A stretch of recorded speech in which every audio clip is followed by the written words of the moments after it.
Hi, Eve here, and today what I want to talk about is what if your relapse or your re-engagement in your behaviors doesn't mean you're going backwards, doesn't mean that at all. What if your relapse or your re-engagement in behaviors is actually a sign that you're evolving? Hi, my name is Eve, and I love helping people make peace with food and have sanity in any situation, no matter what is going on in their lives. And today, what I want to talk about is relapse and how to handle these behaviors when they start showing up again. So, this idea of relapse, basically what that is when somebody feels like they are on the path to recovery and they start engaging in their behaviors again. So for some, that might be that they're binging again, or that they're binging and purging, maybe skipping meals or overusing exercise. It could look like a variety of different things.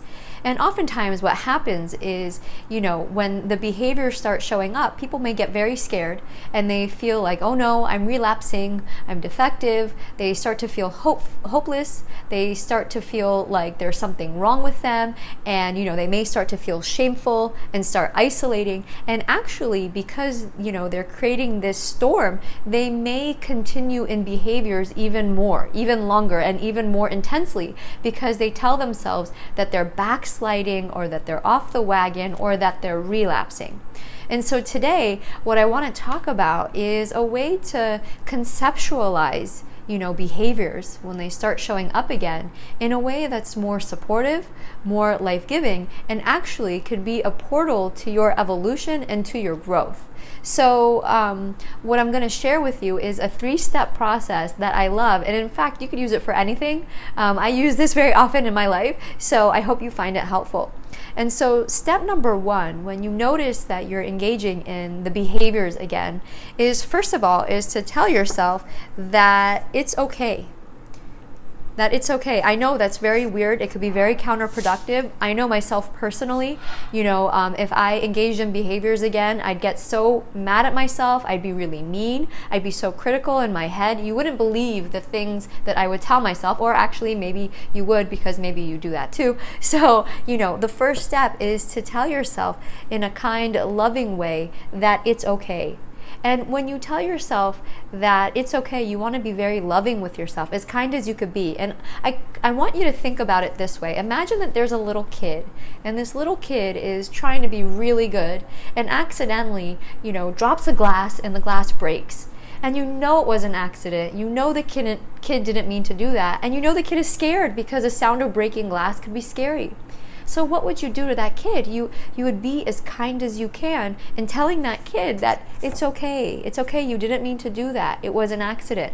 Well, that little kid is you. In this situation, trust me, you didn't mean to overeat. You didn't mean to binge and purge. If you had a better way of handling the situation, you would have used it. So you want to be very kind with yourself and telling yourself it's okay. Now, telling yourself it's okay doesn't mean now go ahead and continue. After all, that little kid who broke that glass by accident, you wouldn't go run and give that kid another glass to break, but you would be very nice and very soft and very soothing in telling that kid, it's okay, it's okay. The next step, the next thing you want to remind yourself is that it's not random. What happened with your food isn't random or arbitrary. I mean, how many of us could get stuck in that trap of telling ourselves things like, it's always going to be this way. I'm just defective. I'm never going to get it right. I haven't been able to figure it out up until now. When am I ever going to figure this out? I'm just going to have to deal with this. My parents struggled, so that means I have to struggle. Or everybody I know is struggling, so that means I have. Okay, as you could see, I could go on and on with this because I've been there. So instead of going down that path, you want to take a step here. And, it's a very empowering thing to do, is to remind yourself that, nothing is wrong with me. Nothing is broken. This wasn't arbitrary. This wasn't random. And so, which brings us to the final step, is to learn from what happened. Okay, so what could have I done that may have contributed to this? So for instance, no wonder I skipped breakfast this morning, and I know when I skip breakfast, tend to get too hungry, and I may tend to overeat. Boom, you learn. So you want to ask yourself, what was it what can I learn from this? Again, it wasn't arbitrary or random. What is there to learn? So when you come to ask yourself, what is there to learn? Some key questions that could really, help you identify and isolate some answers. It could be things like, what were some of my behaviors beforehand leading up to, what was going on with exercise or food or whatever that may have contributed to it. Obviously in a non-condemning, in a non-shaming way, in a very loving way, in a very curious way, what was I doing that day that may have contributed to that? I see. I didn't plan a lunch. No wonder, Also, you want to ask yourself, what was I thinking? What were my thoughts? What thoughts were going on in my head? What were the emotions I was feeling? What were the stories I was telling myself? Because you want to get in touch with your environment, And when I say environment, I'm not talking about your outside environment. What I'm talking about is your internal environment, like your thoughts and your emotions. What were you telling yourself? What were you feeling that we could learn from? And when you start approaching your blips in eating or your food mistakes, and for those of you who are listening and not watching, I have air quotes up right now. When I say food mistake or your blip in eating, they happen and they're actually opportunities for growth. You want to learn from them. So when you see your eating getting weird or you're seeing behaviors show up again, not to panic, not to freak out, but a time to realize, hey, school is in session. My higher self is trying to teach me something. What is my higher self trying to help me learn? What's the opportunity here? If you don't like the idea of your higher self, that's fine. You could use something like your subconscious. Some people like to say the universe or God, whatever feels comfortable for you, because that's what's going on. Because remember, it's never arbitrary or random. There's a reason why you're doing that. So oftentimes, when I work with clients, as you know, I like to approach this eating situation with a lot of love and a lot of kindness. And people may be resistant to that. They say things like, wow, if I'm so nice to myself, I'm just going to continue doing that. If I'm so nice to myself, won't my eating issue last even longer?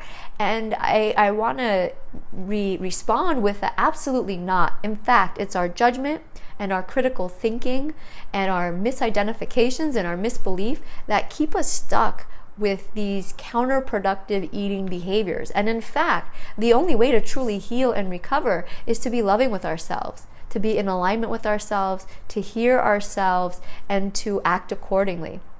So I want to share a client example, and obviously I'm not going to share any private information. I don't do that. And in fact, this is a common story. Things like this happen all the time. And so this story is that one of my clients, she had a binge. And in the past, when she would have a binge, she would cancel everything. She would cancel her appointments because she'd feel so gross and she'd be so mad at herself, And so for her, it was a big deal that she didn't cancel her appointment. She still showed up. And the reason why is because, we talked about this before, before this happened. So she had an idea that there was, something going on. And so she was kind to herself. She told herself, it's okay. I'm still lovely. I'm still worthwhile. I'm still worth, getting the help I have scheduled for today. It's okay to still be nice to myself, even though this happened. And, at the point, when it happened, when her eating, when she had that binge, she still didn't know what it was about. It was very powerful because during our session together, we were able to put our heads together. She had me by her side, and she was able to learn about the different things that she was doing, the different things that she was telling herself that contributed to that binge. And so it was amazing. She was so proud of herself. And that's not the best part of the story. The best part of the story is that a few weeks later, she found herself in a similar situation. And that's the interesting thing with food. You're never in the same exact situation again, but you'll be in a similar situation again. And I'm sure you've experienced that before. This feels familiar, and so she was in a very similar situation. But this time, instead of turning to food, she knew exactly what to do because of our session. She learned from what had happened. And so she was able to navigate the situation without using food, without turning to food. And she was so proud of herself.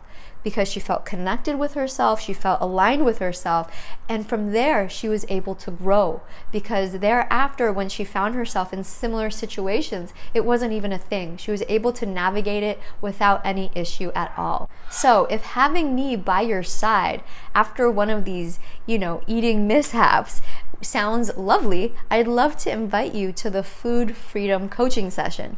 That's a complimentary session. It's with me, it's private, and during that session I help you uncover the things that are sabotaging you, keeping you stuck, and holding you back. So you have me holding your hand, helping you learn and identify what's going on.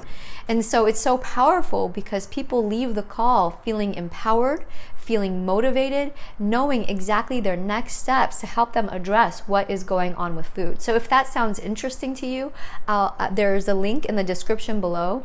Also, if you like this video, I invite you to subscribe to be part of this community, and share this video so we could have a greater community of people out there who are listening to themselves, trusting themselves, and learning how to satisfy themselves with food, and learning how to live a life that's free of dieting.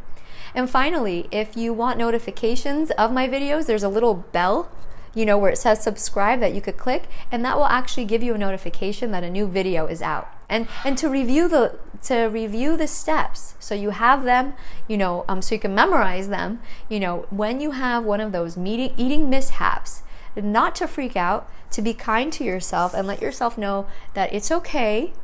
It's okay. You want to be nice to yourself. So I'm trying to say that with the most loving tone that I can. You might even want to hug yourself. I'm swaying myself. I find that very soothing. The next step is to remind yourself that it's not random. It's not arbitrary. There's nothing wrong with you. You're not broken. And finally, learn.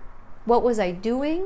What was I telling myself? What was I thinking? Or what was I feeling that led up to this situation? So I hope this was helpful. I hope you enjoyed this video, and thank you so much for watching. Bye.